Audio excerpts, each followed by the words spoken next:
ने अपने अपने तर्क इस पे दिए हैं, बस आपके श्रीमुख से मैं सुनना चाहता हूँ।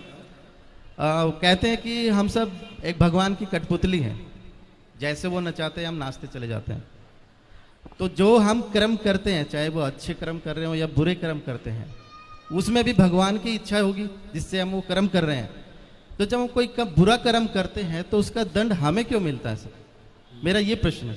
बहुत सुंदर प्रश्न है इनका, बड़ा गहरा है, बड़ा अच्छा सवाल है। बहुत कम लोग प्रश्न करते हैं ऐसा। आपने प्रश्न किया है, उत्तर दे रहे हैं।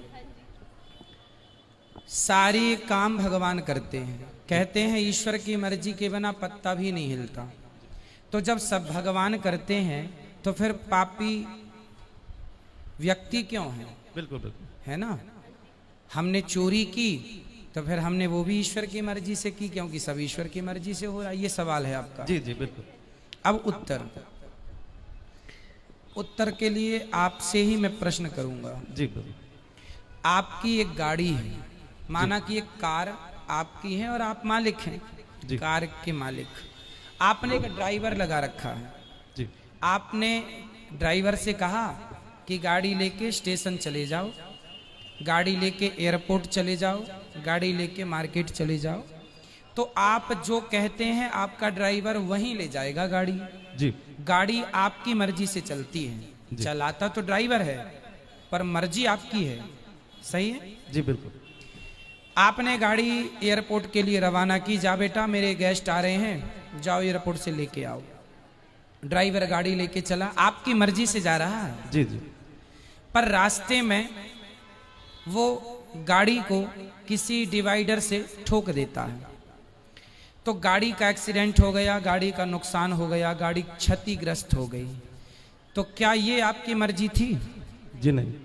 आपकी मर्जी थी कि गाड़ी एयरपोर्ट जाए, पर गाड़ी का एक्सीडेंट हो गया, गाड़ी गड्ढे में गिर गई। ये आपकी मर्जी नहीं थी, ये मर्जी नहीं थी, ये गलती थी। किसकी? आपकी नहीं, ड्राइवर की। हाँ या ना? जी। ड्राइवर के पास दोनों थे, एक्सीलेटर भी था और ब्रेक भी था। क्यों नहीं हिसाब से गाड़ी चलाया? क्यों डिवाइडर में ठोक दिया? आपकी गाड़ी आपकी मर्जी से चलती है, पर जब उसका नुकसान होता है तो वो आपकी मर्जी नहीं होती है ना, वो लापरवाही होती है।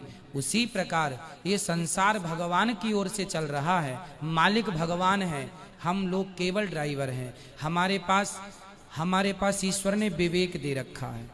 आपको पता है कि आपको गुलाब की सैया पर तो सोना है। आप कहीं गुलाब होंगे तो आप जाके उस गुलाब के ऊपर बैठ भी सकते हैं, खड़े भी, पर कांटों का ढेर होगा तो आप नहीं खड़े होंगे। आपको पता है कि ये गुलाब है, ये कांटा है, आपको समझ है कि ये सही है, ये गलत है।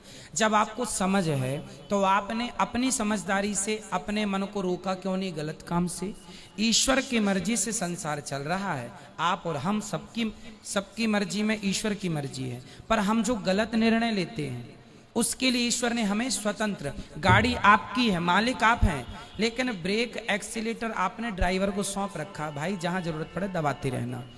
उसी प्रकार ईश्वर ने भी हमें बुद्धि देके स्वतंत्र कर दिया है कि जहां जरूरत पड़े वहां अपने हित में अहित में सोच लेना। आपको कहा जाए कुएं में गिर जाओ, आप नहीं गिरेंगे, आपको पता है ये गलत है। तो आपको स्वयं को ईश्वर ने इतनी पावर दे रखी है। मालिक तो आप हैं गाड़ी के, लेकिन कुछ पावर ड्राइवर के पास भी है ना, ब्रेक एक्सीलेटर। उसी प्रकार संसार ईश्वर का है, संसार ईश्वर की मर्जी से चलता है, पर जब आप गलत करते हैं तो वो ईश्वर की मर्जी नहीं होती, वो आपके मन की गलती होती है। आपने अपने मन को नियंत्रित क्यों नहीं किया? ड्राइवर ने गाड़ी को क्यों नहीं नियंत्रित किया? अब नुकसान हुआ है तो वो ड्राइवर को भी चोट लगेगी, मालिक को चोट नहीं लगेगी।